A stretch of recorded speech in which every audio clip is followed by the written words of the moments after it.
তুমি ফিল্মটার হিরোইন, তোমাকে producer, director, hero সবার সাথে রিলেশনস থাকতে, পান চিবোতে চিবোতে তুমি আমাকে চুমু খাবে, কাজ দেবে বলে আমি সেটাকে অ্যাকসেপ্ট করবো। 16, 18, 20 বছরের ছেলেমেয়েরা বদারই করে না বাংলা সিনেমাকে। ট্রাস্ট মি, আমি কোনো ডিরেক্টরের না একটা ভিশন দেখিনি। আমি যখন স্পিরিচুয়ালিটি নিয়ে থাকি, আমার সোলকে খুব কমপ্লিট মনে করি। তন্ত্র বলো, সাধনা বলো, যজ্ঞ বলো, need purity. Your karma, your lifestyle, your thought process, your destination.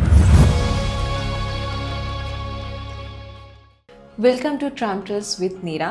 আমার সাথে আছে একজন স্পেশাল গেস্ট, যে একজন অ্যাক্টর, একজন ডিরেক্টর, একজন প্রডিউসার, একজন এন্টারপ্রেনিয়র, একজন হিলার, একজন উইচ। Let's find out.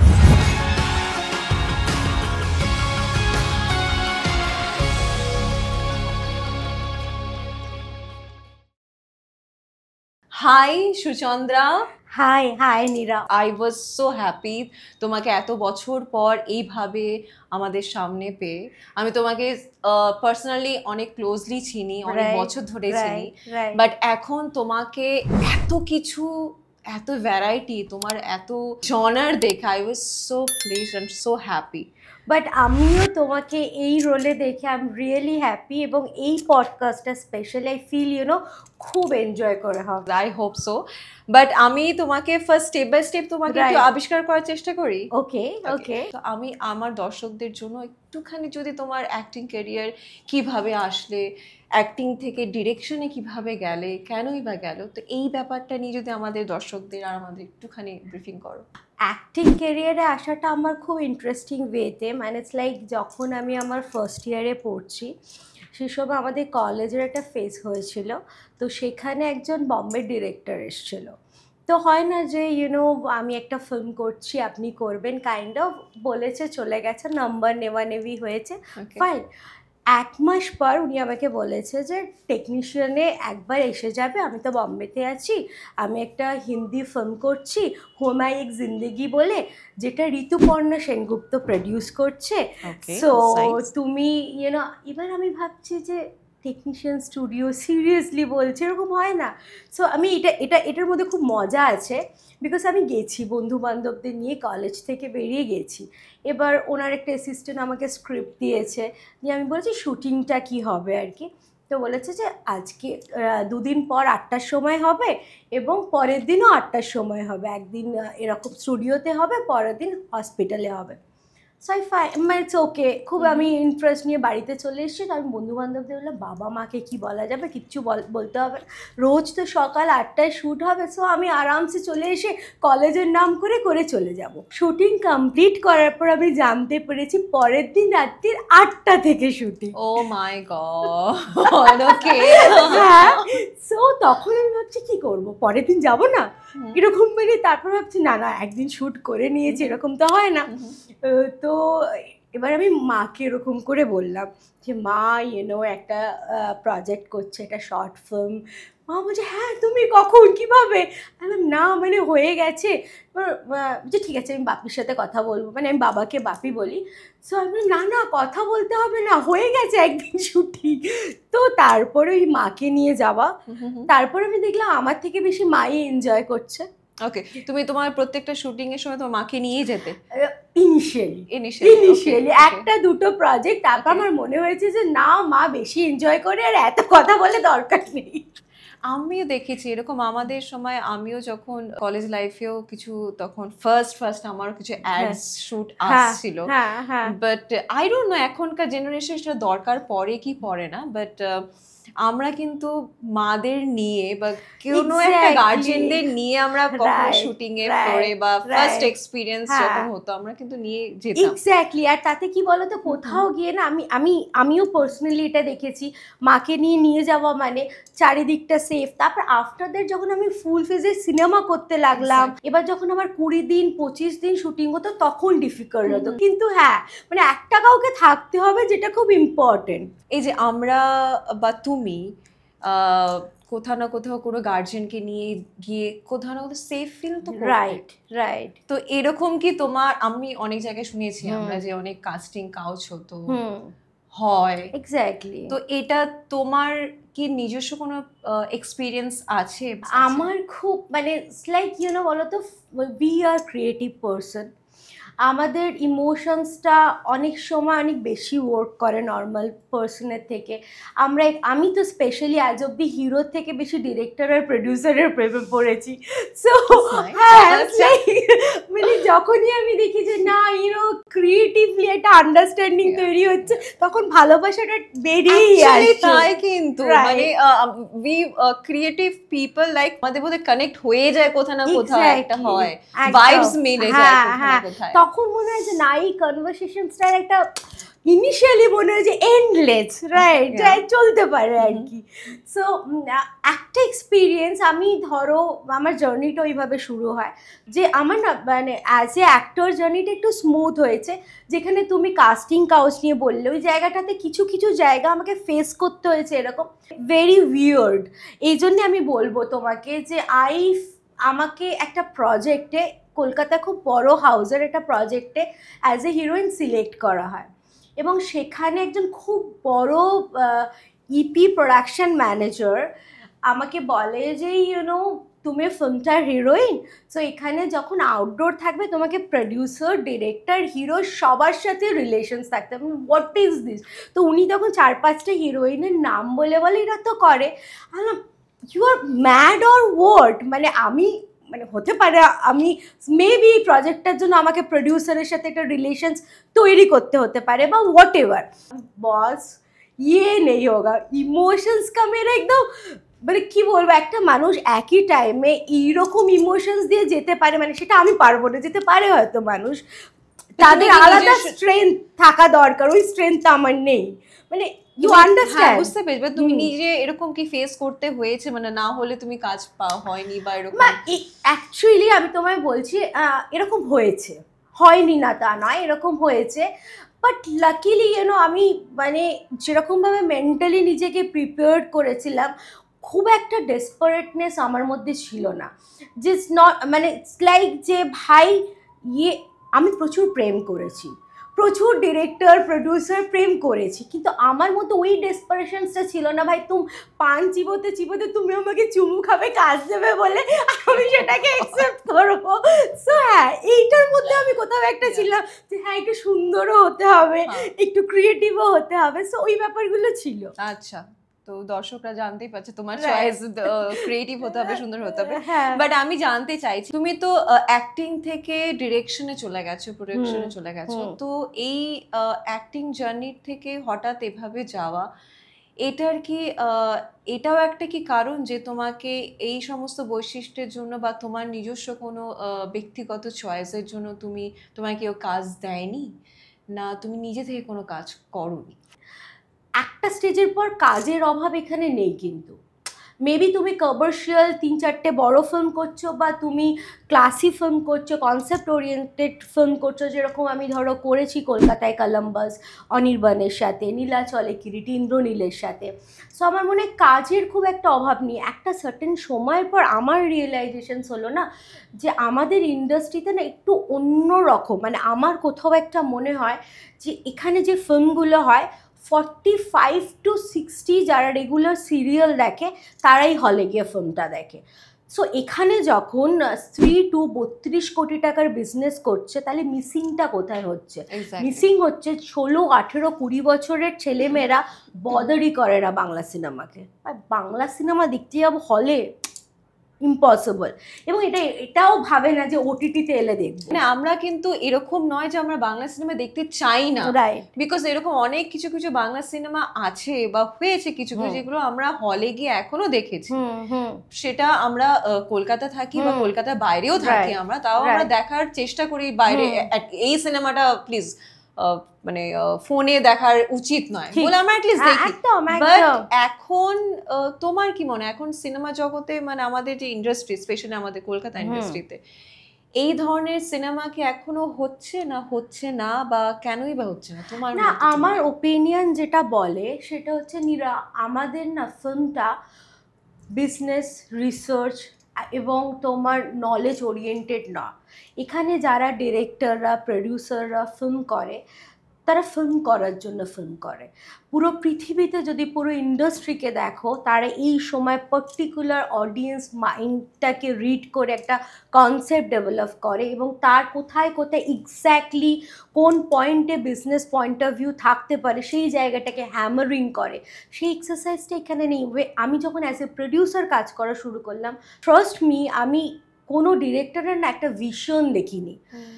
যখন আমি একজন ডিরেক্টর হয়ে আমি যখন কোনো ফাইন্যান্সার বা প্রডিউসারের সাথে কথা বলি, তখন ফিল্মটার কনসেপ্ট বলার সঙ্গে সঙ্গে কোথায় কোথায় থেকে বিজনেস জেনারেট হতে পারে সেটা বলাটা আমার একটা দায়িত্বের মধ্যে পড়ে, রাইট?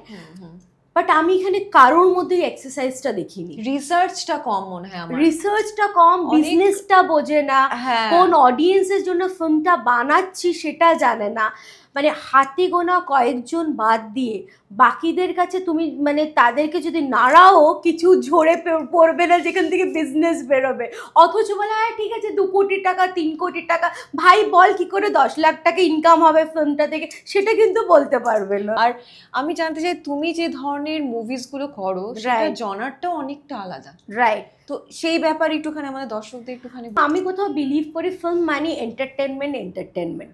তো এখানে আমি এমন কিছু বলতে চাই না যেখানে মাথার ওপর দিয়ে চলে যায়, এবং আমি এখানে এমন কিছু করতে চাই না যেখানে মানুষ বেরিয়ে বলে যে আমার জীবনে একটু পরিবর্তন হলো বা হলো না। ওই কোথাও একটা না কানেক্টিভিটি মানুষকে অনেক বেশি তৈরি করে দেয়, খুব দরকার। হ্যাঁ।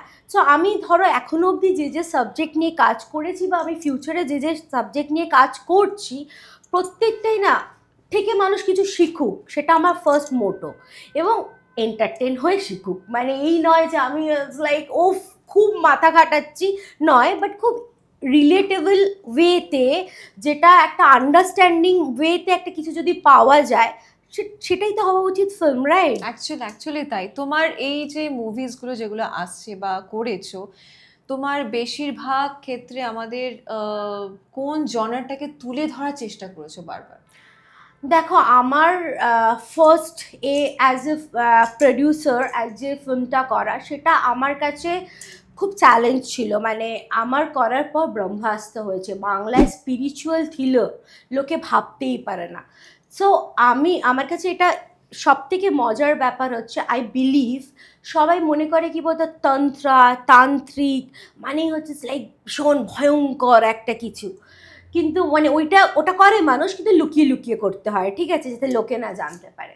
আই বিলিভ যে কোনো বিদ্যা, তন্ত্র বলো, বীজ বলো বা হোয়াট এভার, যে কোনো বিদ্যা না, ইটস ভেরি পিওর। মানে আমাদের ভেতরে দুটো সাইড থাকে, একটা খুব ভালো দিক, একটা খুব খারাপ দিক। সেরকম যে কোনো বিদ্যার দুটো দিক আছে, ভালো খারাপ। এটাকে তুমি কিভাবে নারিশ করছো, কিভাবে ইউটিলাইজ করছো, ইটস ডিপেন্ড অন ওই পার্টিকুলার পার্সনটার ওপর, রাইট? তো সেই জায়গায় দাঁড়িয়ে আমার প্রথম ফিল্মটা স্পিরিচুয়াল থ্রিলার, ওটা দশ মহাবিদ্যা নিয়ে।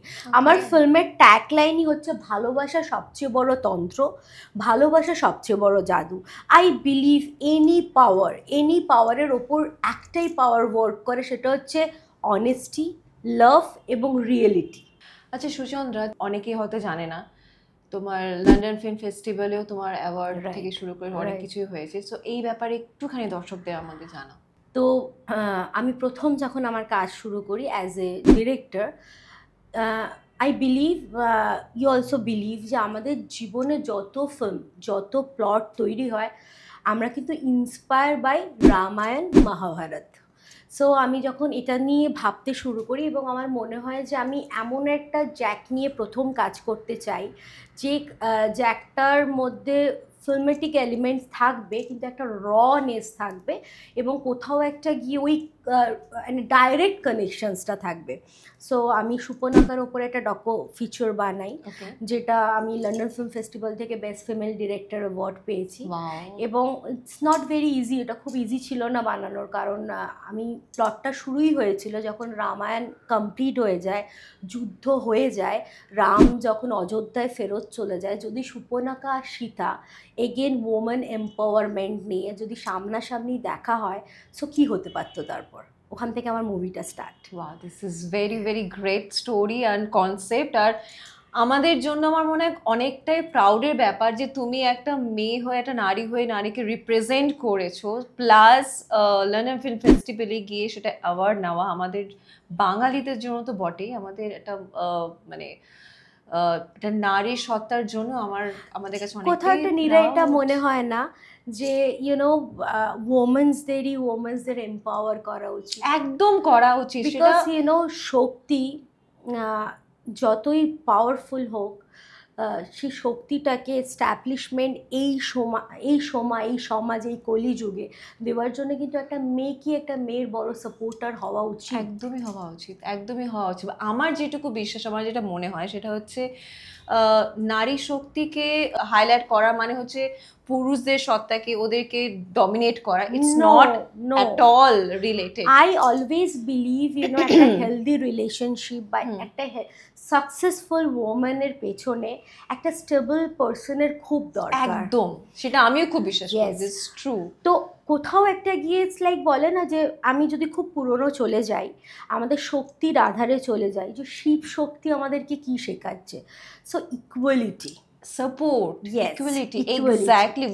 আমার মনে হয় নারীদের অ্যাকচুয়াল যাদের সাকসেসফুল যারা মোমেন্ট, তাদের কাছে আমি দেখেছি বেশিরভাগ ক্ষেত্রে তাদের ব্যাকে কোথাও না কোথাও একটা সাকসেসফুল পুরুষ আছে যারা মানসিকতায় এক্স্যাক্টলি খুব সাপোর্টিভ। ইয়েস, সাকসেসফুলের থেকেও বেশি আমার যেটা মনে হয়, maybe his struggling, maybe his just নিজের পাত্তা ক্রিয়েট করছে, বাট সেই পুরুষটা না অনেস্ট হওয়াটা is very important. Very much. যদি একটা সাকসেসফুল ওম্যানের পেছনে একটা ফ্লামবয় টাইপ অফ পার্সন থাকে, তার ক্যারিয়ারটা কিন্তু ওখানেই ডিস্ট্রয়েড হওয়া স্টার্ট হয়ে যায়।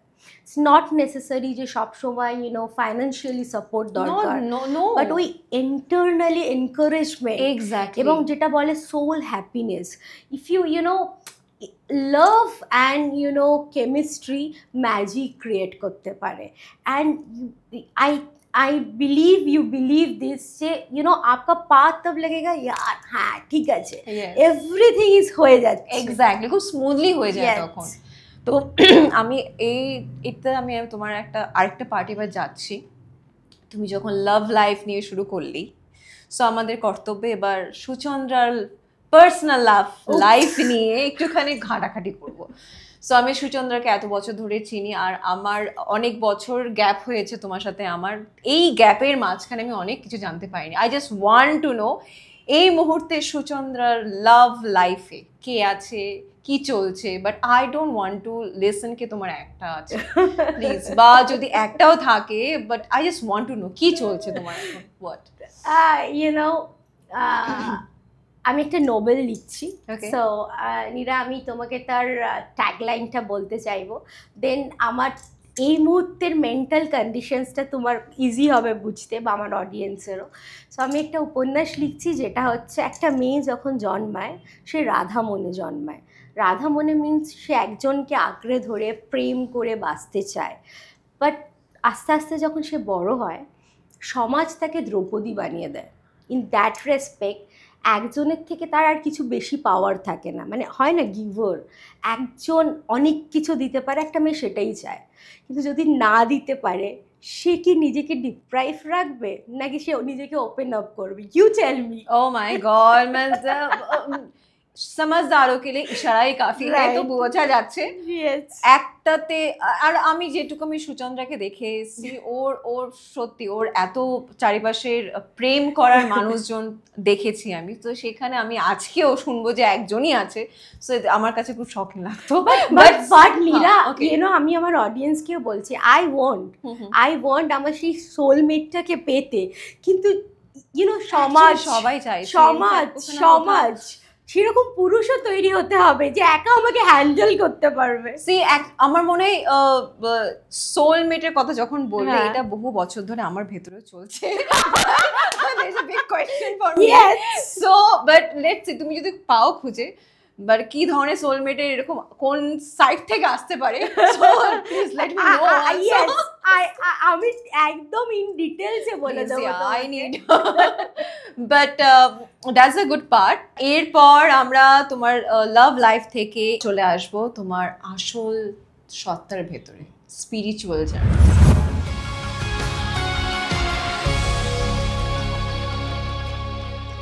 তো সুচন্দ্রা, আমি জানতে চাই তোমার এই স্পিরিচুয়াল জার্নিতে কবে থেকে আসা, কেন আসা, আর আসার পর তোমার নিজস্ব লাইফে কতটা এই স্পিরিচুয়াল কানেকশন বা এই ব্যাপারটা কতটা এফেক্ট করেছে? অ্যাকচুয়ালি স্পিরিচুয়ালিটি নিয়ে যদি কথা বলতে হয় তাহলে আমি বলবো আমার প্রত্যেকটা সোলের একটা স্যাটিসফ্যাকশন জোন আছে। যেমন আমি ফিল্মে নিজেকে খুব কমপ্লিট মনে করি, সেরকম আমার মনে হয় আমি যখন স্পিরিচুয়ালিটি নিয়ে থাকি আমার সোলকে খুব কমপ্লিট মনে করি। It's true, right. সো আমার অ্যাকচুয়ালি 12-13 বছরের জার্নি। মাই দাদু ওয়াজ হিজ দ্য সাধক অ্যান্ড হিজ আ তান্ত্রিক। সো যখন অমিতাভ বচ্চনের ছেলের বিয়ে হচ্ছিল না মাঙ্গলিকের জন্য, ইন্ডিয়া থেকে 6 জন গুরুজি গেছিলো, তার মধ্যে আমার দাদু ছিল। তো রিসেন্টলি উনি মারা গেছে। তো আমি ছোট থেকেই নারিশমেন্টটা পেয়েছি আর কি। আমি ছোট থেকেই কামাখ্যা শ্মশানে যজ্ঞ করেছি, বেনারসের গঙ্গায় মণিকর্ণিকা শ্মশানের সামনে নৌকায় বসে মহামৃত্যুঞ্জয় যজ্ঞ করেছি। সো যে তন্ত্র মিনস দশ মহাবিদ্যার যে দেবী 10টা রূপ, সেই রূপটার এক একটা রূপের এক একটা পাওয়ার। এটা আমি খুব ইজিলি বলছি, ইটস নট ইজি থিং। আমি একটা ছোট্ট ইনসিডেন্ট বলছি, দেন ইউ আন্ডারস্ট্যান্ড। যখন আমি বেনারসে মণিকর্ণিকা শ্মশানে মহামৃত্যুঞ্জয় যজ্ঞ করছি, দ্যাট টাইম আমি লাইক ভালো লাগা থেকে করছি, আর দাদু আন্ডারস্ট্যান্ড যে আমার ওই পাওয়ার বা ওই কানেকশনসটা ছিল। তো অলওয়েজ আমাকে এইখানে যাচ্ছি যজ্ঞ করতে যাবি। আমি না দাদুর শিষ্য ছিলাম না আমি সাধনা করছি, সো আমি জাস্ট যজ্ঞ করা শেখা, জাস্ট সায়েন্টিফিক ওয়েতে পুরো জিনিসটাকে বোঝা। তো যখন বহমান নৌকায় যজ্ঞটা হয়, মণিকর্ণিকা শ্মশানের সামনে নৌকাটা লাগানো মহামৃত্যুঞ্জয় যজ্ঞ হচ্ছে এবং চারিপাশে দাদুর শিষ্যরা রয়েছে। অ্যান্ড একটা সার্টেন সময় পর আমি যজ্ঞ করতে করতে রিয়েলাইজ করি যে দাদু সিটটা থেকে উঠে গিয়ে নৌকার কর্নারটায় বসে জব করছে এবং প্রচণ্ড নৌকাটা দুলছে। একটা সময় পর আগুন এত বেশি বেড়ে যায়, যতগুলো দাদুর শিষ্য ছিল কেউ আর মানে বেলপাতার আহুতি দিতে পারে না, সবাই একটা একটা করে উঠে যায়। আই ডোন্ট নো এনিথিং, আমি আমার যজ্ঞ করে যাচ্ছি। যখন শেষ হয়ে যায়, রিচুয়ালটা শেষ হয়ে যাওয়ার পর পূর্ণ আহুতি দিতে হয়। সো পূর্ণ আহুতি দেওয়ার পর আইসে দাদুকে, দাদু আরতি শুরু হয়ে গেছে, আমি আরতি দেখতে যাচ্ছি, আমার হাতে ক্যামেরা ছিল, নৌকা টপকে টপকে চলে যায় নাই ব্যাগ। তখন দাদু শিষ্যদের বলে যে এইখানে এত মণিকর্ণিকা শ্মশান is a very powerful place, because একটাই শ্মশান যেখানে 24 ঘন্টা মানে জ্বালানো হয়, দেহকে দহন করা হয়। তো ওখানে প্রচুর ভাইব্রেশন আছে, বিকজ আমিও গেছি এতবার, আমি বেনারসে। ওখানে not it haunted vibration, but you can feel মানে খুব একা একটা লোনলি একটা অদ্ভুত ফিল হয়। কিন্তু না, আমি তোমায় বলছি যেখানে অনেক বেশি পিওর এনার্জি থাকে না, ওখানেই অনেক বেশি নেগেটিভ এনার্জিও থাকে। এনার্জি ওইভাবেই কাজ করে। দেখবে যে লোকটা অনেক বেশি অনেস্ট, অনেক বেশি এনার্জেটিক, অনেক বেশি পিওর, সেই তাড়াতাড়ি কিন্তু নজর লেগে যায়, শরীর খারাপ হয়, ডাউন ফিল হয়। এনার্জি অনলি ওইভাবেই প্লাস মাইনাস ওইভাবে ওয়ার্ক করে, অ্যাট্রাক্টস নেগেটিভ এনার্জি। ওকে, ইয়েস। সো মানে আমরা অনেক সময় ভাবি যে এই লোকটা এত পিওর, এত পুজো করে, এই লোকটার কী করে ছোটো ছোটো জিনিসে শরীর খারাপ হয়ে যায়, কারণ ও নেগেটিভ এনার্জিটাকে অ্যাট্রাক্ট করে, ওটাকে ডিস্ট্রয় করে। মেবি সে নিজেকে বানিয়ে করে, সে জেনে না জেনে অজান্তে করে, বাট এটা হয়, এইভাবেই ওয়ার্ক হয়।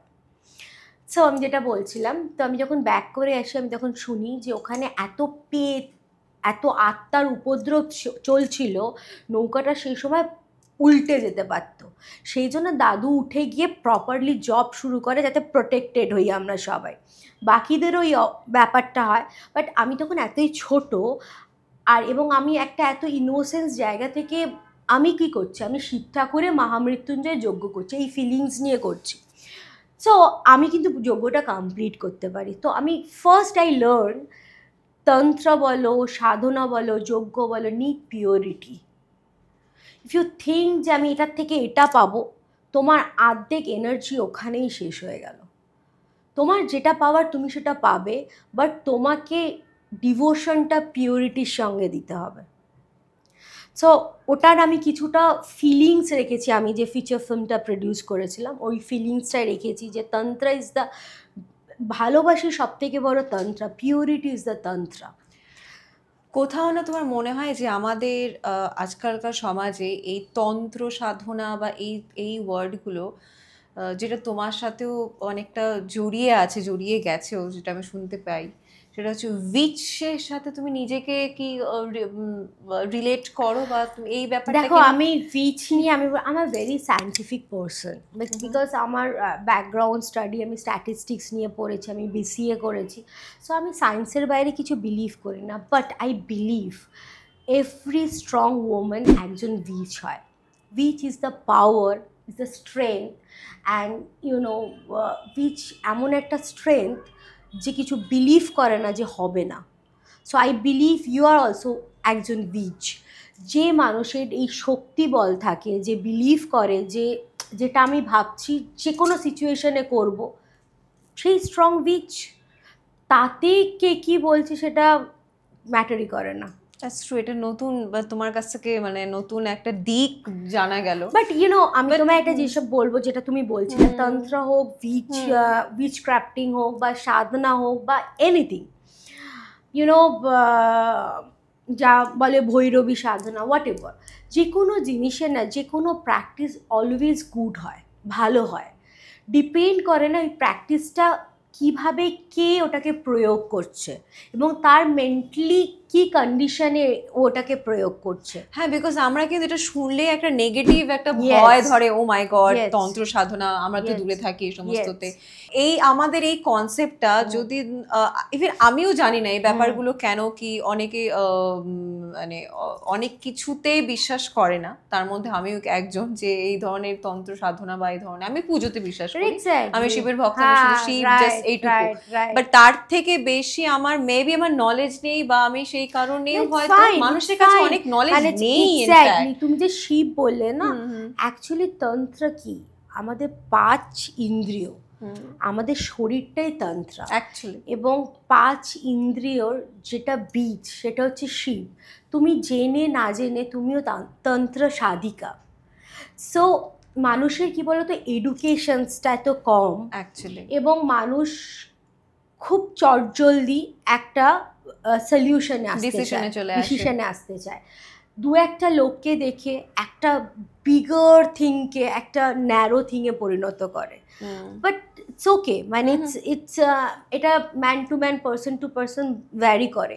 কিন্তু যদি তন্ত্র নিয়ে বলো, আমাদের শরীরটাই একটা তন্ত্র, যে আমাদের পঞ্চ ইন্দ্রিয়, এটাই হচ্ছে তন্ত্র। তো পঞ্চ ইন্দ্রিয়কে কন্ট্রোল করা is not a easy thing. তো তন্ত্র সাধক কী করে, সবার আগে নিজেকে কন্ট্রোল করতে শেখে। কিন্তু কজন তন্ত্র সাধককে তুমি এই ভাইব্রেশনে কথা বলতে দেখো? অ্যাকচুয়ালি তাই, মানে আমি তোমার কাছ থেকে আমি যেটুকু শুনেছি, তন্ত্র সাধনা মানে কন্ট্রোল টু, মানে অন্য একজনকে কন্ট্রোল করার জন্য তন্ত্র সাধনা করা বা এই ধরনের জিনিসপত্র করা। বাট তুমি যেটা বললে যে নিজেকে কন্ট্রোল করার ফার্স্ট স্টেপ হচ্ছে তন্ত্র সাধনা করা। এক্স্যাক্টলি। সো আমরা যেটা মেডিটেশনে করি অনেক সময়, অনেক রকম স্টেপের মধ্যে দিয়ে যায়।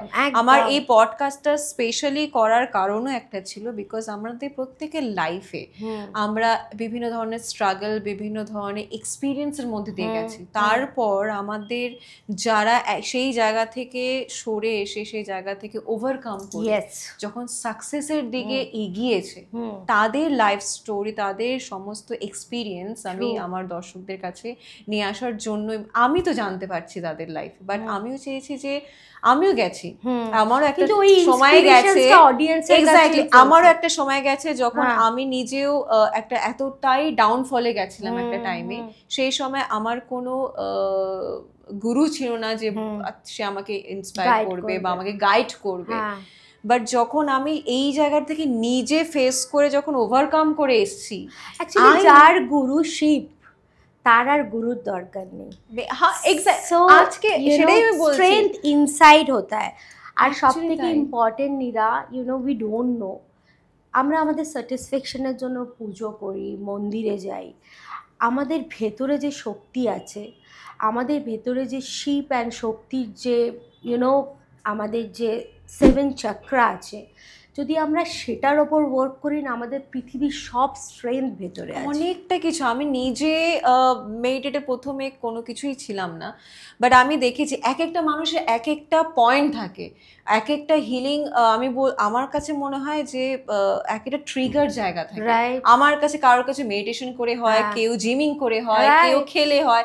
আমার যেমন আমি খুঁজে পেয়েছি মানে ট্রাভেলিং। ইয়েস রাইট, আমি তোমাকে এটাই বলছি, এই পয়েন্টটা আমি নীরা তোমার জন্য এবং তোমাকে সামনে রেখে অডিয়েন্সকে এটাই বলছি, মেডিটেশন ইজ নাথিং। মেডিটেশন হচ্ছে তুমি যেটা ভালোবাসো সেই কাজটা যদি মনোযোগ দিয়ে করো, মেবি তুমি একটা জিনিস ভালোবাসো, মেবি আমি 4টা জিনিস ভালোবাসি, কিন্তু প্রত্যেকটা জিনিসে যদি আমার মন একাকৃতভাবে সেই কাজটা করে, ওটাই মেডিটেশন। এবং তুমি যেটা বললে, তুমি ট্রাভেলিং করে তুমি ওই পিসটা খুঁজে পাও, কেউ রান্না করে পায়, কেউ ডান্স করে পায়, কেউ ভালোবেসে পায়। So meditation is like that, যে যেটা করে তোমার সোলটা অন্য জায়গায় ঘুরে বেড়ায় না, এক জায়গায় চলে অ্যাকচুয়ালি তাই। আর মেডিটেশন যে জিনিসটা অন্যকে ক্ষতি করছে না, বরঞ্চ তোমাকে ইমপ্রুভ করছে আরো অনেক, যে জিনিসটা তোমাকে তোমার মধ্যে বেঁধে রাখছে, নিজেকে খুঁজে পাওয়া। ইয়েস, এবং নিজেকে খুঁজে পাওয়ার ওয়ে হচ্ছে মেডিটেশন। এবং নিজেকে খুঁজে পাওয়ার ওয়েটা মেডিটেশনস মানে দরজা বন্ধ করে বসে না থেকে তুমি যদি ঘুরে সেই নিজেকে খুঁজে পাও, ওটাই তোমার মেডিটেশন। এক্স্যাক্টলি, আমার সেটাই মনে হয়েছে। তো ব্যাক টু দিস পয়েন্ট, এই স্পিরিচুয়াল তোমার জার্নি, তুমি নিজে এই এত কিছু জ্ঞান নিয়ে, তোমার কাছে আমি শুনছিলাম, তো তুমি নিজে আমি ওটাই বলছি, তুমি যেটা বলছিলে, সো আমি এই আমার 12-13 বছরের জার্নি, বাট আমি কখনো ভাবিনি যে আমি কাউকে হিল করব, বিকজ এটা আমার খুব পার্সোনাল জিনিস ছিল। বিকজ আমার কোথাও একটা মনে হয়েছিল যে এই একটা নলেজ যেটা আমাকে সত্যি আমাকে চিনতে হেল্প করে, আমাকে স্ট্রেংথ দেয়, এবং প্রচুর বন্ধুবান্ধবের কিছু দরকার হলে আমি বলে দিলাম, দ্যাটস ইট। 2024 নভেম্বরের একটা ইনসিডেন্ট বলছি। 2000 ফেব্রুয়ারিতে দাদু মারা যায়, দিস ইয়ার 2025 নভেম্বরে। আমি দাদু বেসিক্যালি বেশি ঋষিকেশ, প্যারিস, বেশি বিদেশে থাকতো, বা ঋষিকেশে নিজের আকরা এরকম বাইরে বাইরে থাকতো। তো এখানে কলকাতায় আসে যখন, আমি দেখা করতে যাই, আমাকে খুব ভালোবাসতো। তো আমি যখন চেম্বারে ঢুকি, আমি দেখি যে একটা লোক, তার সঙ্গে একটা মহিলা, যে মহিলাটা খুব কাঁদছে, লোকটা বসে আছে। তখন ভেতরে ঢুকে বলি যে দাদু কি হয়েছে? তো দাদু বলে যে এরকম ওনার ওয়াইফ 3 মাসের প্রেগনেন্ট, ওয়াইফ আসেনি, বোন নিয়ে এসছে ওনাকে, তো ওনার ক্যান্সারের লাস্ট স্টেজ, 1 মাস ডক্টর টাইম দিয়েছে। আমিও দেখলাম যেরকমভাবে মঙ্গল আর শনি এমনভাবে ওর চার্টে আছে, ইটস ডিফিকাল্ট। বিকজ দেখো, যজ্ঞ করে সব কিছু ঠিক করা যায়, বাট যজ্ঞ করতে যে সামগ্রী লাগে ইটস ভেরি এক্সপেন্সিভ, সবার জন্য নয়। আমি একটা লোক যে মাস গেলে 20,000 টাকা আর্ন করে, তাকে আমি একটা, কারণ যজ্ঞ করতে না এত মানে ইম্পর্টেন্ট জিনিস লাগে একটা মানুষের যে কোনো কাজের প্রবলেম সলভ করতে, যেটা আমি সাধনা থেকে শিখেছি, কিন্তু সেটা it's very expensive, it's not easy যে কোনো মানুষ করে নিতে পারবে। তো সেই জায়গায় দাঁড়িয়ে ইটস ডিফিকাল্ট, ওর বাঁচা ডিফিকাল্ট, দাদুর এটা ছিল। সো আমি কিছুক্ষণ শুনছিলাম, তার আগে অবধি আমি আমার প্র্যাকটিস, আমার ভালো লাগে, এটা তো আছে। সো আমি সার্টেনলি সেইং যে দাদু দাদু তার আগে আমাকে অনেকবার বলেছে যে আজকালকার জেনারেশনে খুব দরকার স্পিরিচুয়ালিটি আর সায়েন্সকে এক জায়গায় নিয়ে গিয়ে প্রেডিক্ট করা। টাচুট মানে আমার 16 বছর থেকে আরম্ভ করে 60 বছরের ক্লায়েন্ট আছে। 16 বছর এই জন্যে বললাম, 16 বছরের ছেলে মেয়েদের বিলিভ করানো ইজ ভেরি ডিফিকাল্ট। এবং বিদেশে জন্মালেই তার চার্ট তৈরি হয় থ্রু নিউমোলজি, থ্রু নাম্বার, যে সে কোন প্রফেশনে যাবে, কোন দিকে যাবে, তার লাইফ গ্রাফ কী হওয়া উচিত, কোন ড্রেসটা তাকে, কোন কালারের ড্রেস পরা উচিত। তো তাতে কি হয়, ডেলি ও এনার্জি ইনক্রিজ করতে করতে এগোয়, ঠিক আছে। সেই প্র্যাকটিসটা এখানে নেই আমার। এটা কি সত্যি কি, তুমি ইন্টারাপ্ট করছি, এটা কি সত্যি কার্যকারী? মানে এখানে আমি তোমায় বলছি যে 200% কার্যকারী, কারণ আমি একটা ছোট্ট প্রেডিকশনস পরে তোমার করতে চাইবো। বিকজ ইফ তুমি যে পাওয়ারটা নিয়ে জন্মেছো সেই পাওয়ারটা যদি আমি চ্যানেলাইজ করে দিতে পারি এবং সেটাকে আমি যদি ইনক্রিজ করতে পারি এবং ওই পাওয়ারটাকে যদি আমি পুট করতে পারি তোমার ফোন নাম্বারে, তোমার নামের এনার্জিতে, তোমার অফিসের নাম্বারে, অফিসের এনার্জিতে, তোমার গাড়ির নাম্বারে, এবং অ্যান্টি নাম্বার যাতে কোথাও না আসে সেটাকে যদি আমি প্রোটেক্ট করতে পারি, তুমি 2 মাসের মধ্যে ম্যাজিক দেখবে। কারণ আমি আবার ওই ঘটনাটায় ফেরত যাচ্ছি আমি কিভাবে এসেছিলাম। তো আমি যখন দাদু অলওয়েজ সেইং যে তুমি, দাদু জানতো আমি দাদুর সাথে স্পিরিচুয়ালিটি নিয়ে ডিসকাস করতাম, আমার থট প্রসেস অফ স্পিরিচুয়ালিটি কী। আজকে আমার প্রচুর ইন্ডাস্ট্রিয়ালিস্ট, অ্যাক্টর, স্পোর্টস পার্সন এরকম মানুষ আছে ইন্ডাস্ট্রিতে যে 2 মাসের মধ্যে তার চেঞ্জিং দেখেছে, ঠিক আছে। 2 মান্থ, 3 মাস ধরে সে CCL লিগ খেলছে, 3 বছর ধরে, কেউ নোটিস করে না আমাকে। এই ইয়ারে খেলার আগে খুব জোর করলো আমাকে, বিকজ আমি প্রথম এই কথাটা বলি যে আমি দাদুকে এটাই বলেছিলাম, দাদু আমি একটা অ্যাপিয়ারেন্স বা একটা ইভেন্ট করতে গেলে আমি একটা 50,000 1 লাখ টাকা নিয়ে আমি এটা লোকের কি 1000 1500 2000 টাকা দিয়ে প্রেডিকশন করবো। দিস ইজ মানে ইউ আন্ডারস্ট্যান্ড। সো দাদু সে আমি কারোর দরকার হলে এমনি বলে দেবো, বললো নো, মানে এমনি বলে দেওয়ার প্রফেশনালি করার মধ্যে পার্থক্য। তো আমি ওই ভদ্রলোককে প্রথম যখন আমার কমিউনিকেশনস হয়, আমি ওকে 7 উইকের একটা রিচুয়াল দিই যেখানে সবাই বলছে 1 মাস বাঁচবে। So I never believe no বলে কিছু হয়, বাঁচবে না বলে হয়, বা লাইফে সব কিছু নেগেটিভ শেষ হয়ে গেল। Because I believe always no means new opportunity. সবাই যদি ওকে নো বলে তো আমি একটা ট্রিক করে দেখি। সো আমি ওকে, এখন অবধি ভদ্রলোক বেঁচে আছে, আমি হোপফুলি উনি ওই পডকাস্টটা শুনবেও যখন রিলিজ হবে। আই এম সো গ্ল্যাড যে উনি খুব ভালো আছেন এখনও।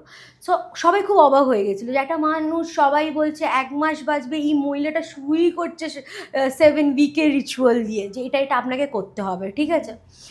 সো আই বিলিভ পার্সোনালি, এবং আমি দেখেওছি জানো তো চেঞ্জ হতে, এভরিথিং ইজ পসিবল। বাট আমি খুব খারাপ, আমি খুব কঠিন রিচুয়াল দিই, but I am very flexible. Because I know আমার একটার বন্ধুবান্ধবরা জানে যারা আমাকে দেখায়, যার সান উইক, তাকে আমি বলি যে সূর্যদেবকে জল দিতে। ওরা পার্টি করে ভোরবেলা 4টে অবধি।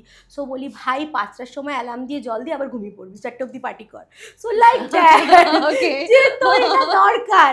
সো আমি বলি যে এবার মানে দ্যাট স্টুপিড। আমার কিছু কিছু বন্ধু যারা এই পডকাস্টে শুনবে তারা বুঝতে পারে, আমাকে বলে কীরকম তামার কলছি হবে ছবি পাটা, হোয়াট ইজ দিস।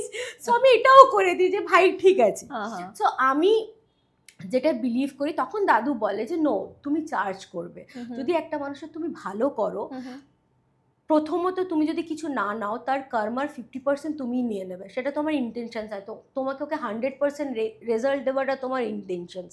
এবং আমি এখন বিলিভ করো, আমি যে চার্জটা নিই এবং আমি যে কাজটা করি, আমার যে অ্যাপয়েন্টমেন্টটা হয়, আমি লোককে বলি এটার পর আর আপনার কিছু দরকার নেই। লোকে তারপর বলে যে আমার আরেকটা সিটিং দরকার, আমি বলি নেই ভাই, আপ সমঝ লো, আপ খুদ করো। আমি যা বলার বুঝিয়ে দিই যে আমার টিম বলে আমার 1.5 ঘন্টার কাউন্সিলিং থাকলে আমি কোনো সময় 3.5 ঘন্টা লোককে বোঝাই।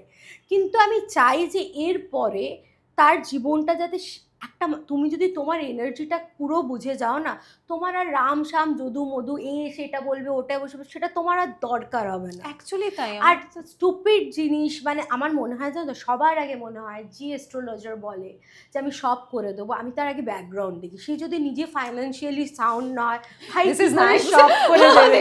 হ্যাঁ, আমি যদি বিশ্বাস করি না, আমার বাড়ির লোক করবে, কিন্তু আগে যদি আমার কাছে এরকম কোনো ট্রিক থাকে যে আমি ফাইন্যান্সিয়ালি মানে অনেক ঠিকঠাক সাউন্ড যেটা আমি চাই হতে চাই, আগে তো আমি নিজের উপর অ্যাপ্লাই করবো, তারপর অন্য কাউকে দেবো।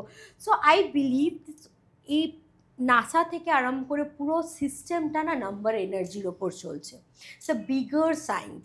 এবং একটা মানুষের ইচ অ্যান্ড এভরিথিং, আমি তোমার 20 বছর আগে, এখন 20 বছর পরে কি হতে পারে, আমি সবটা বলে দিতে পারি, শুধুমাত্র তোমার ডেট অফ বার্থ নিয়ে, আর কিচ্ছু লাগে না আমার। ওকে, তো তুমি একটুখানি তোমার এগুলো এক্সপ্লেন করো। আচ্ছা হ্যাঁ, এবার আমি ক্যান্ডেলসটা বলি। ওয়েন আই এই সাবজেক্টটা প্রফেশনালি নিই, তখন আমি দেখি যে দিস ইজ কমপ্লিটলি আমার নিজের ব্রেন চাইল্ড, ঠিক আছে। তখন আমি ভাবি যে এমন কি আমি দিতে পারি যেটা not very expensive but immediately result দিতে পারে। তখন আমি যেটা বানাই সেটা হচ্ছে ভানিয়া সোল ক্যান্ডেল, যেটা হিলিং ক্যান্ডেলস, যেটা তোমার এনার্জির সঙ্গে ক্যান্ডেলগুলোকে এলাইন করা। This is very individual predictions. তোমার এনার্জির একটা অরা কালার আছে, যেটা তুমি যে এনার্জিটা নিয়ে তুমি জন্মেছো, ঠিক আছে, সেই এনার্জিটাকে যদি আমি বুস্ট আপ করতে পারি, because I am a chromologist also, কারণ আমি ক্রোমোলজি নিয়ে পড়াশোনা করেছি, ইন্ডিয়ায় ক্রোমোলজিস্ট কম আছে যে লাইট এবং কালার থেরাপির ওপর কাজ করে। এবং আমি তোমাকে শুধু তোমার ফুড হ্যাবিট এবং তোমার ড্রেসিং কালার চেঞ্জ করে আমি তোমাকে, তোমার কোনো স্টোন লাগবে না, কোনো কিছু লাগবে না, তোমার এনার্জিকে ইনহ্যান্স করতে পারি। ওকে, হ্যাঁ, তো সেই সময় আমি এটা লঞ্চ করি। আমি তোমাকে একটু বোঝাই। দিস ইয়ার মঙ্গলের ইয়ার, তো 2025 টোটাল করে নাম্বার 9 আসছে, 9টা প্ল্যানেটের 9 রকম কাজ। হ্যাঁ, আমি দেখতে পাচ্ছি এখানে অনেক রকম কালার আছে, তো এটা একটু এক্সপ্লেন করি ফর ইওর অডিয়েন্স।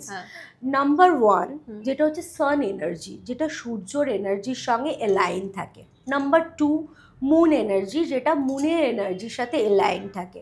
নাম্বার 3 হচ্ছে জুপিটারের এনার্জি, যেটা বৃহস্পতির সাথে এলাইন থাকে। নাম্বার 4 হচ্ছে রাহুর এনার্জি, যেটা রাহুর সাথে এলাইন থাকে। নাম্বার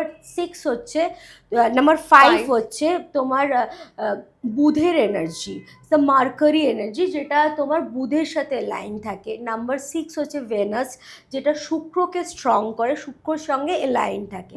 নাম্বার 7 হচ্ছে কেতুর এনার্জি, আর নাম্বার 8 হচ্ছে স্যাটার্ন, শনির এনার্জি। নাম্বার 9 হচ্ছে মঙ্গলের এনার্জি, মার্সের এনার্জি। আমি এটা এই বছরের শুরুতেই, মানে শুরু বলতে আমি ডিসেম্বরেই এটা আমি প্রেডিক্ট করেছিলাম। আমার কিছু ইন্টারভিউস আছে, আই সেন্ড ইউ, যে এই বছর কিন্তু প্রচুর জায়গায় অ্যাক্সিডেন্ট ঘটবে, আগুন জ্বলবে, প্লেন ক্র্যাশ হবে। আমি এটাও একটা তুমি আমাকে বলেছিলে, ইনফ্যাক্ট কথা বলতে বলতে আমি সেটা তোমার কাছে শুনলাম, আমি এটা নিয়েও আসছিলাম, যে তুমি আমাকে বলেছিলে তুমি প্রথম থেকে জানতে যে এই আমাদের রিসেন্ট যে অ্যাক্সিডেন্টটা হলো, ফ্লাইটের অ্যাক্সিডেন্টটা হলো, এক্স্যাক্টলি তুমি হাউ আই টোল্ড ইউ, আমি এইটাই এই জন্য তুললাম। This is the actually Mangal এনার্জিকে রিপ্রেজেন্ট করে, এবং এটা তোমার নাম্বার 9 কালার এনার্জি হচ্ছে রেড। ওকে, ঠিক আছে। এবার ধরো যে ডেট অফ বার্থের নাম্বার 9 নিয়ে জন্মেছে এবং সেই 9-এর এনার্জির সঙ্গে যদি টু মাচ 9 অ্যালাইন হয়, মার্স এনার্জি কি? আগুন। সো আমাদের যে কোনো 9-এর বছরে যদি অত্যাধিক 9-এর এনার্জি বেশি থাকে, তাহলে কিন্তু এই রকম ঘটনা ঘটতে পারে। যেমন আমরা ফ্লাইট ক্র্যাশটা দেখলাম, কারণ ওখানে আমাদের টোটাল নাম্বার ফ্লাইটের দেখবে 9 আসছে, এনার্জি ওইভাবে কাজ করে। মানে মার্স 9-এর এনার্জির সঙ্গে এই বছর আমি সবাইকে বলেছি রেড অ্যাভয়েড করতে। যাদের ডেট অফ বার্থ 9 না হয়ে অন্য যে কোনো নাম্বার হলেও তাদেরও বলছো রেডটা অ্যাভয়েড করতে সবার সাথে, বিকজ এই ইয়ারটা মঙ্গলেরই এনার্জি 9। ওকে, সো এই বছর ম্যাক্সিমাম লোকে যারা শুনছে তারা বুঝতে পারবে যেটা ঘটছে, স্পেশালি কিছু প্ল্যানেটসের ঘটছে, কিন্তু ম্যাক্সিমাম লোকের না মেন্টাল ডিসব্যালেন্স আর এবং মেন্টালি ডিস্টার্ব, একটু বেশি রেগে যাওয়াটা তৈরি হচ্ছে। সো এটাই মঙ্গলের এনার্জি। ওকে, তো মানে একসঙ্গে অনেকগুলো থট মাথায় ঘুরছে। তো মঙ্গল কি করে? তোমাকে হাইলি অ্যাক্টিভ করে দেয়। তো আমি একটা প্রি প্রেডিকশনস করে দিই তোমার পডকাস্টে। আমি নেক্সট জুলাই এন্ডের মধ্যে একটা বড় আর্থকুয়েক হতে পারে, ঠিক আছে, এবং তোমার সেটা পুরো ওয়ার্ল্ডকে একটা জায়গায় হিলিয়ে দেবে। ছোটোখাটো তো দেখো এই কয়েকদিনের মধ্যেও আমরা আবার কোথাও ক্র্যাশ হচ্ছে প্লেন, তারপরে আগুন জ্বলে যাচ্ছে। আমরা ওয়েস্ট বেঙ্গলের মধ্যেও প্রচুর জায়গা দেখছি ফ্যাক্টরি জ্বলে যাচ্ছে। কুম্ভতে আমরা দেখলাম যে এরকম একটা জায়গায়, ওটা হলো ওয়াই? বিকজ দেখো স্পিরিচুয়ালিটির সঙ্গে সিচুয়েশনের কোনো ব্যাপার নেই। যেটা এনার্জি তুমি দেবে সেটাই তুমি পাবে।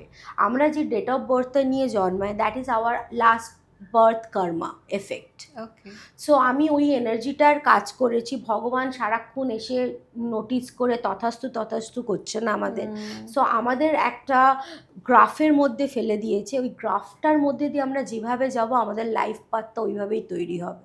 Okay. For puja it's like only satisfaction, but your karma, your lifestyle, your thought process, your destination. Actually তাই তোমার এই সব কিছু তোমার ডিপেন্ড করে কি শুধু জন্মের তারিখ হিসেবে, নাকি ইয়ার, মান্থ অ্যান্ড জন্মের তারিখ সবকিছু অ্যাড করে, মানে কিভাবে করো এটা? আমার যে ক্যালকুলেশনসটা, সেই ক্যালকুলেশনসটা হচ্ছে আমার কাছে 3টে নাম্বার ইম্পর্টেন্ট, যে তারিখে তুমি জন্মেছো, ওকে, যেটা তোমার মান্থ ওকে, এবং তোমার ইয়ার, মানে মান্থ ইয়ার ডেটটাকে টোটাল ক্যালকুলেট করে যে নাম্বারটা আসছে। ওকে, তো অনলি দ্য থিং, এইটুকুনি জিনিস দিলে আমি তোমার এনার্জি, তোমার তুমি কি, ওকে, সেটা আমি ডেসক্রাইব করতে পারবো।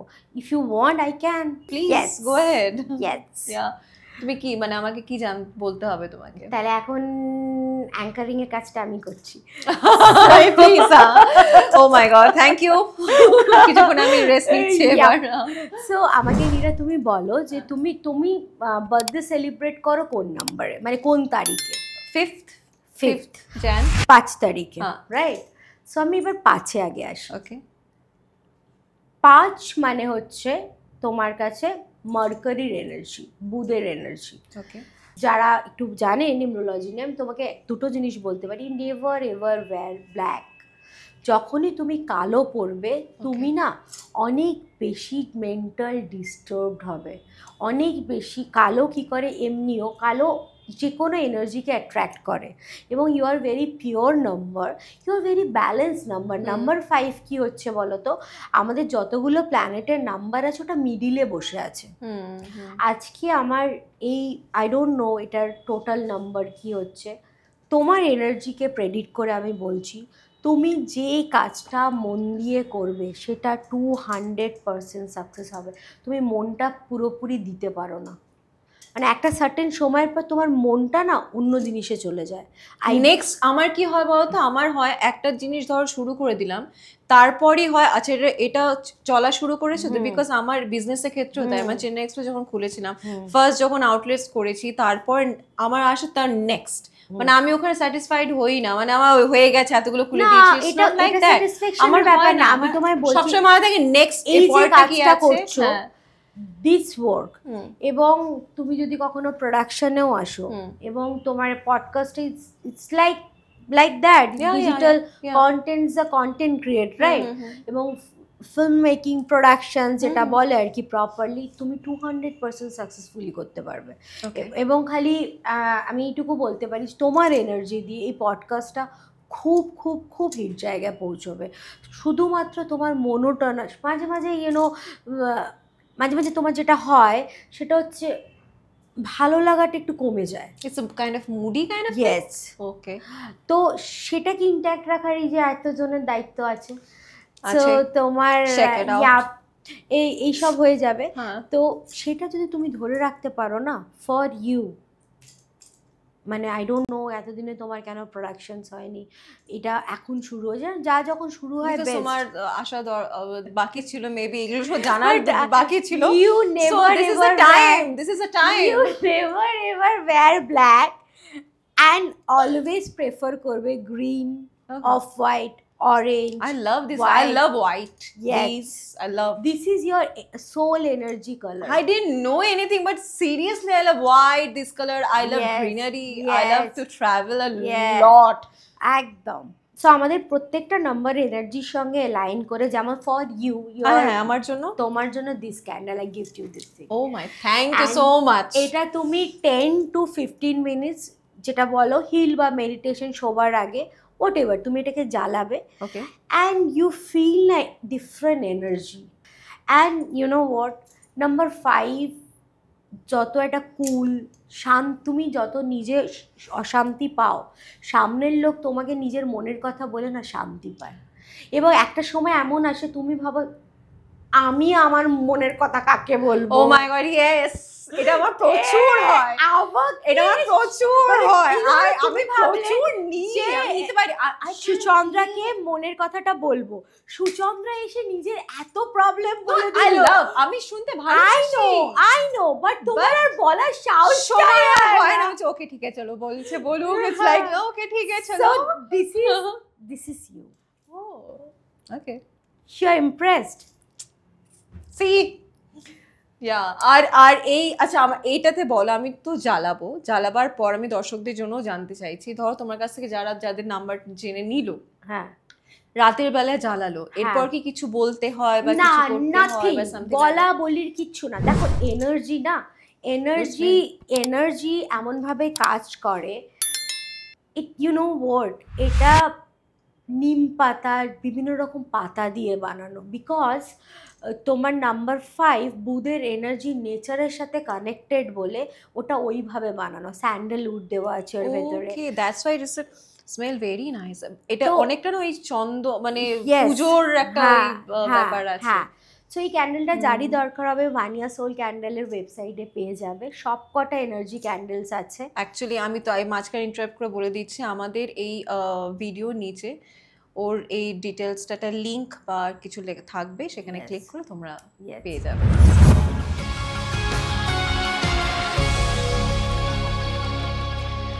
তো আমরা আমাদের এই পার্টে তো অনেক কিছু জানলাম সুচন্দ্রার কাছ থেকে, আর অনেক কিছু এক্সপিরিয়েন্স গ্যাদারও করলাম, আর আমরা কয়েকটা স্পেশালি ফিউচারের প্রেডিকশনের জন্য ওয়েট করে থাকবো, যেটা সুচন্দ্রা অলরেডি আজকে রিভিল করেছে। সেই রিভিল আমরা is there any specific date or something you just তুমি কি শুধু আমি বললাম 28 জুলাইয়ের মধ্যে যে কোনো বড় একটা আর্থকুয়েক হতে পারে, আর যেটা মানে it's not a small earthquake, এটা অনেক বড় আর্থকুয়েক। দেখো আমি নিজেও এই অনেক অ্যাস্ট্রোলজি বা এই সমস্ত বিশ্বাস করি না, আমি নিজেও এই ব্যাপারে একদমই নাস্তিক বলতে পারো, বাট স্টিল আজকে সুচন্দ্রার সাথে কথা বলে অনেক কিছু, সুচন্দ্রা আমার ব্যাপারে যে জিনিসগুলো কিছু এমন কিছু জিনিস বলেছে সেগুলো আমি ছাড়া অনেকেই জানে না আমার বৈশিষ্ট্য। সো আমি দেশ নিয়ে একটা প্রেডিকশনস করছি তোমার পডকাস্টে, বিকজ দেখো আমাদের ইন্ডিয়ার এনার্জির সঙ্গে আমাদের প্রাইম মিনিস্টারের এনার্জি খুব একটা অ্যালাইন এনার্জি থাকে। সো মাই প্রেডিকশনস, এখন জুন মাস চলছে, নেক্সট ইয়ার জুনের মধ্যে আমাদের প্রাইম মিনিস্টার নিজের পথ ছেড়ে দিয়ে একদম স্পিরিচুয়ালিটির দিকে চলে যাবে, অ্যান্ড এমন একজন মানুষ আসবে যে প্রথমবার মানে পিএম যত বছর ম্যাক্সিমাম হয়েছে সব কটার রেকর্ডকে ব্রেক করে দেবে। ইনফ্যাক্ট আই নো ওকে আসবে, আমি সেই নামটা এক্ষুনি রিভিল করতে চাইছি না। সো সে সবকটা রেকর্ডকে, বাট যে আসবে is very strong mental, very spiritually গোড়া ইনসান। তো মানে স্পিরিচুয়ালি ইজ হার্ডকোর, যারা বোঝাস তারা বুঝেই যাচ্ছে। সো ইউনো এই মাস থেকে নেক্সট আমি তোমায় বলছি 2025 থেকে 2026-এর মধ্যে আমাদের ওয়ার্ল্ড ওয়াইজ প্রচুর চেঞ্জিং আমরা দেখতে পারবো। জাস্ট নাম্বার 9 যখন শেষ হয় না, একটা অধ্যায় শেষ হয়, এবং যখন দেখবে একটা জিনিস শেষ হচ্ছে, যখন নেক্সট ইয়ার 2026-এর 1-এর এনার্জি নিয়ে যখন শুরু হবে, একটা অধ্যায় শুরু হয়।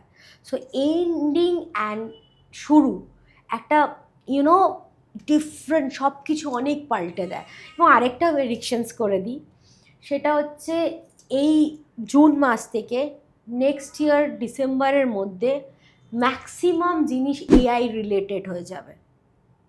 মানে মানুষ অফিসের লোককে ছাঁটাই করে দেবে, বের করে দেবে, তার মধ্যে এআইকে ইনকর্পোরেট করতে বেশি ইয়ে হবে।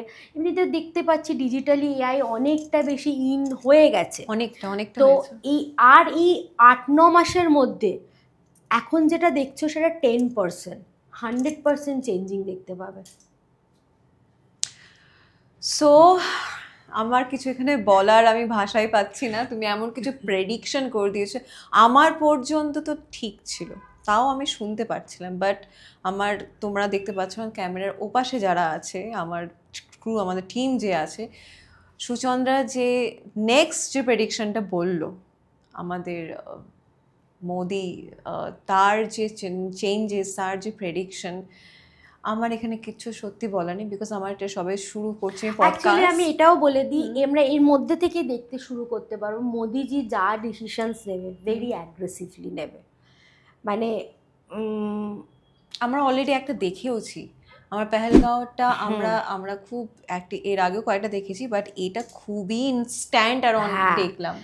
But Modiji is very spiritual person, যে ডিসিশনসটা নেবেন উনি ভেবে চিনতে নেবেন, এবং কোথাও গিয়ে একটা ইনসাইড ভেরি স্টেবল, এবং ওনার মধ্যে ওই লড়াকু ব্যাপারটা আছে। ইজ নাম্বার 8 স্যাটার্ন, সো উনি লাইফে কিন্তু যে জায়গায় পৌঁছেছে অ্যাজ এ ফোকাট মে নেই পৌঁছায়, শিখে জেনে বুঝে পৌঁছেছে স্লোলি। সো এই যে চেঞ্জ ওভারটাও হবে না, সেটাতে ওনার সেলফ ইচ্ছেটাও কিন্তু ওটার মধ্যে ইনট্যাক্ট আছে। তো দর্শক, আর এর থেকে এর বাইরে আমার কিছু বলাটা আমার জন্য মানাবে না, বিকজ সুচন্দ্রা এমন কিছু টপিক নিয়ে কথা বলেছে আজকে, সেইখানে আমি স্পেশালি, আমি তো বটে, আমার মনে হয় তোমরাও ওয়েট করে থাকবে সেই স্পেসিফিক ডেটগুলোর জন্য, মেলাবার জন্য, যেটা সুচন্দ্রা বলেছে সেগুলো কতটা কিভাবে ওয়ার্ক করছে না। রাইট। তো আমরা এরপর এই জনার থেকে, এই জোন থেকে বেরিয়ে এরপর একটু রিল্যাক্স জোনে চলে আসি। 100% I am always relaxed. Please, আর যেখানে নাম্বার 5 আছে ব্যালেন্স তো আমাকে করতেই হবে।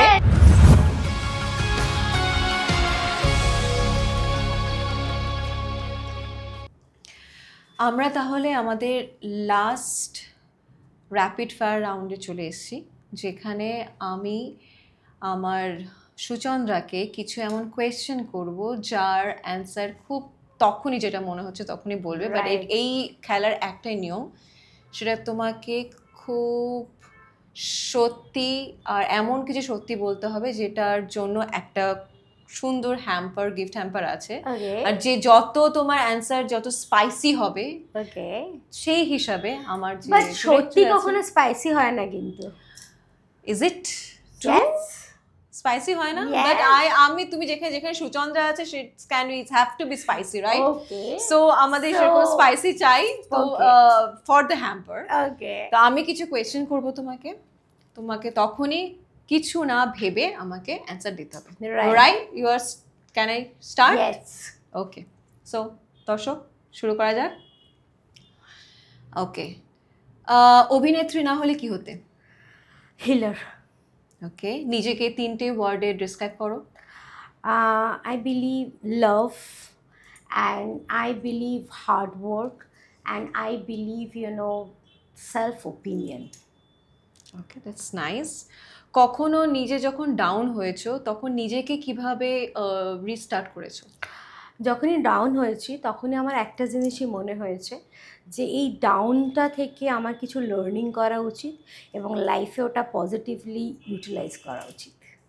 ওকে, তোমার রিয়েল লাইফের কিছু ক্রাশের নাম? I love Shahrukh. Okay, and খুব ডিপ্লোম্যাটিক অ্যান্সার পাওয়া যাচ্ছে, এনিওয়েজ। হ্যাঁ, ওকে, রিয়েল লাইফ তো হলো, এবার রিয়েল লাইফে ক্রাশ। রিয়েল লাইফে আই বিলিভ অনলি আমার প্রতি যারা ক্রাশ খেয়ে থাকে তাদেরকে প্রেম করা উচিত। সো মানে ক্রাশ ওইভাবে কীভাবে এক্সপ্লেন করবো, মানে ওকে, তো যেভাবে এক্সপ্লেন করবে সেটা আমার ডিরেক্টর বুঝবে, গিফট হ্যাম্পারের ব্যাপার, this not my thing. Okay, next হচ্ছে তোমার বেস্ট, তুমি এখনো কাজ করতে চাও এরকম 3জন ডিরেক্টরের নাম।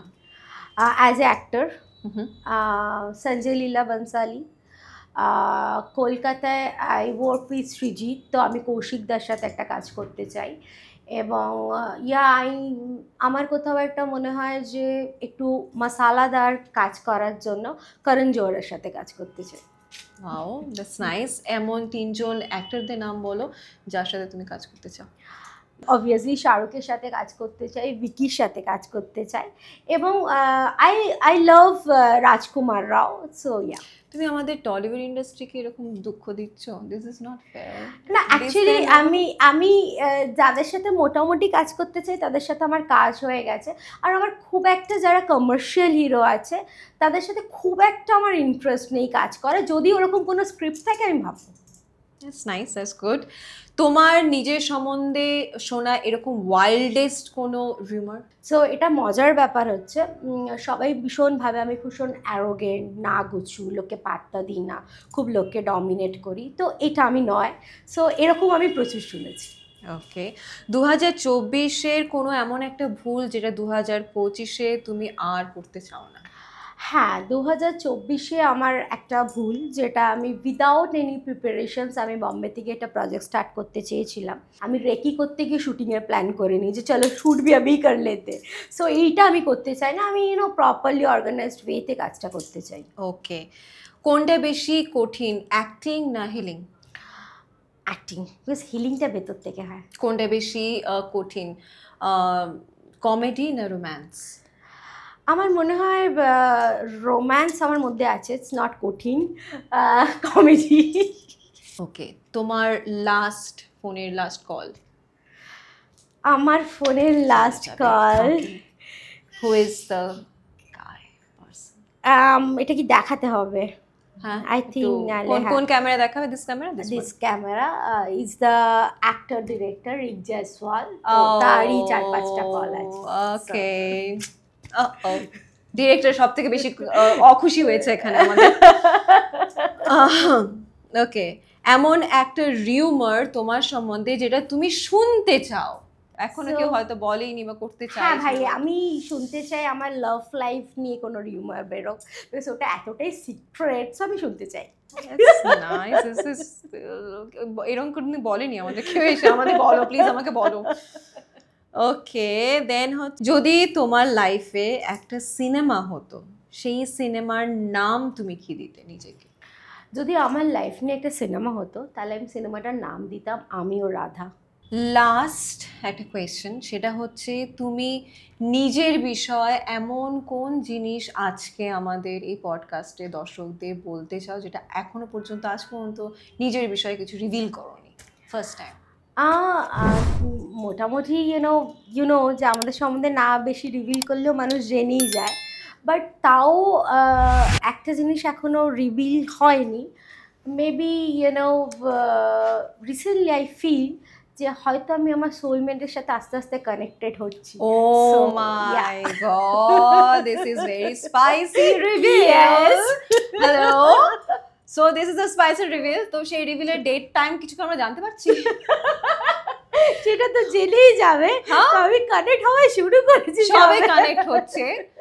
কানেক্ট নাম্বার 3 এর সাথে নাম্বার সামথিং কানেক্ট হওয়া শুরু করছে। So yeah, this is a good reveal, yeah, that's nice. Anyways, এই র্যাপিড ফায়ার রাউন্ডে তুমি খুব ভালো, খুব স্পোর্টিংলি, আর স্পেশালি লাস্ট যে রিভিলটা করেছো তার জন্য you need and you will get this hamper from our side. Thank you so much Suchandra আমাদের এখানে আসার জন্য। এখানে রাখতে পারো। হ্যাঁ, সো আমি একটা জিনিস বলবো, don't say thank you, because এটা একটা অন্য রকম এক্সপিরিয়েন্স, এবং আমি মন থেকে বিলিভ করি হবে, তবে আই ডোন্ট বিলিভ যে এই পডকাস্টটা কিন্তু ইন্ডিয়া কেন ওয়ার্ল্ডেও লোকে ভাববে, কথা বলবে। Thank you so much, thank you Mishai. এই জিনিসটা আস্তে আস্তে হোক। আর ব্যাস দর্শকরা, আমরা এত কিছু আজকে সুচন্দ্রার কাছ থেকে পেলাম, এত কিছু জানলাম, আর আমার তো সত্যি মনে হচ্ছে না সুচন্দ্রাকে এতই ছাড়ি। সুচন্দ্রা এরপর আরও অনেক ওর ব্যস্ততার সময় নিয়ে আমাদের এখানে এসছে। তো আমি এটুকু জানি, আমি হয়তো আপনাদের সাথে কথা বলতে থাকবো, বা সুচন্দ্রা এখান থেকে যখন বেরোবে আমার আশেপাশে যত ক্রুরা আছে তার মধ্যে হয়তো একমাত্র ক্যামেরাম্যান থাকবে, বাকি সবাই চলে যাবে সুচন্দ্রার কাছে নাম্বারস নিয়ে, তাদের নিজস্ব লাইফ নিয়ে বলতে। সো এনিওয়েজ, তো আপনারাও যারা যারা আজকে এই জ্ঞানগুলো পেলেন, যারা যারা জানলেন, আর আমাদের ফিউচারে কিছু কিছু প্রেডিকশন নিয়েও আমরা যেগুলো ওয়েট করে আছি, সব কিছু নিয়েই আমাদের এই এক্সাইটমেন্ট নিয়ে আমরা আবার নেক্সট এপিসোডে নেক্সট কোনো গেস্টের সাথে আপনাদের সাথে।